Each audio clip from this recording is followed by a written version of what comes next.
Hello everyone. So in this video, I will be demonstrating the different circuit simulators that we use in different experiments in industrial electronics. So one of which is the Circuit Wizard, which is one of the software that we use in analyzing the concept of SCR or silicon controlled rectifier, which is a type of thyristor. And I will be showing you the variation of firing angle by adjusting the potentiometer in the SCR phase control circuit.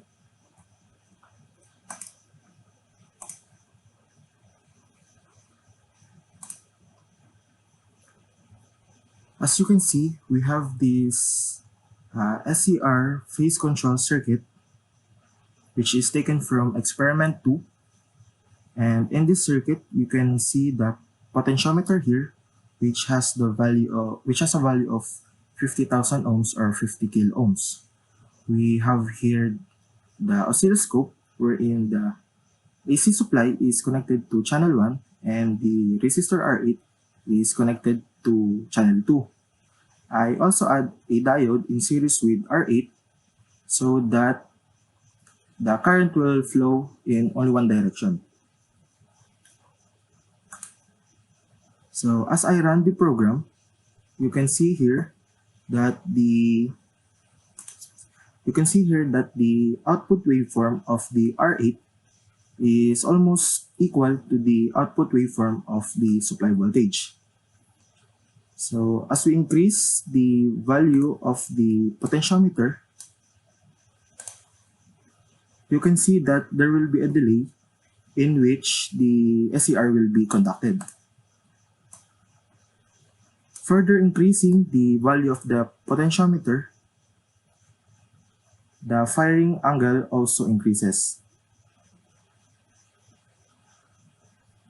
So it will increase up to the point where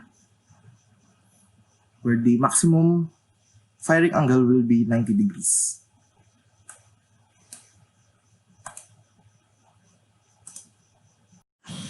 So moving on to the next part, another circuit simulator that we used was Fluid Sim, which has the capability of executing the concept of relay, wherein relay logic circuit and relay latch circuit were executed in our past experiment.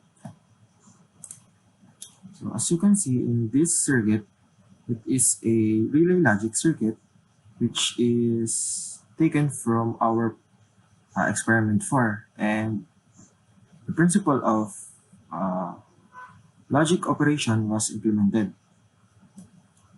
So we all know that when two or more inputs are connected in series, it functions as an AND operation, while connecting two or more inputs in a parallel connection will function as a OR operation. So emphasizing in this specific part of the circuit, you can see that R2 and R3 are in series connection. Same goes with R1 and R3 and R1 and R2. In that case, they function as an AND operation. And these three are connected in parallel, meaning they function as an OR operation.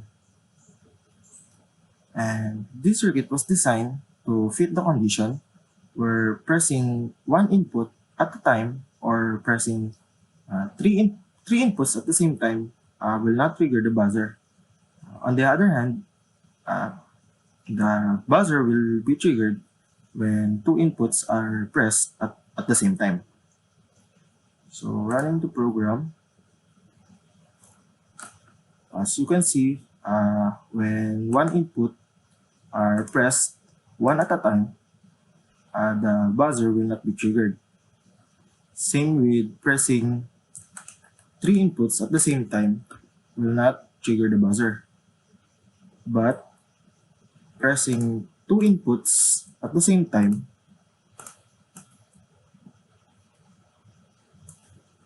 in this case, pressing input X and input Y the buzzer will be triggered, or input X and input Z, same, the buzzer is triggered.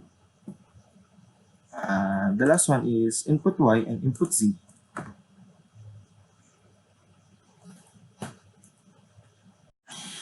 As you can see, we have this relay latch circuit, which is also taken from experiment 4. So in this circuit, relay 1 is associated with this contact and relay 2 is associated with this contact. In that case, PB1 is responsible in controlling lamp A, while PB2 is responsible in controlling lamp B. So running this program, pressing PB1 will activate relay 1, which will then activate lamp A. And it will turn this contact into normally closed contact, which will keep relay 1 activated even PB1 is released.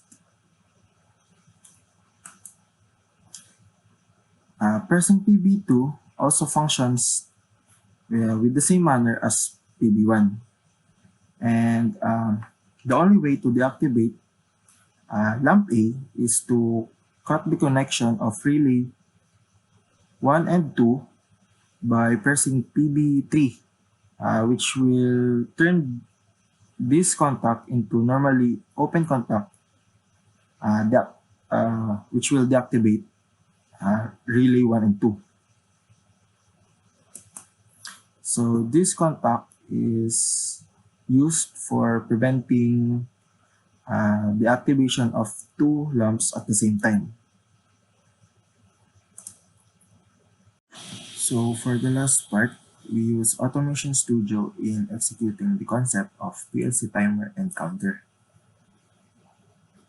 So we have this PLC timer circuit, which is taken from experiment 6. So as we run the program, so pressing the start button will trigger timer 1 and activate lamp 1. After 2 seconds, it will trigger timer 2 and activate lamp 2. After another 2 seconds, it will trigger timer 3 and activate lamp 3. After the final 2 seconds, it will turn these 3 contacts into normally open contacts, and it will deactivate all the lamps at the same time.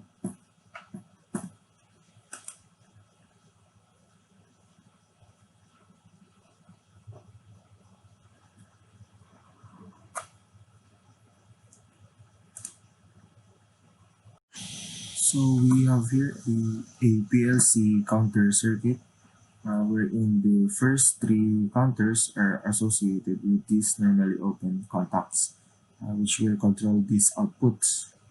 So as we run the program,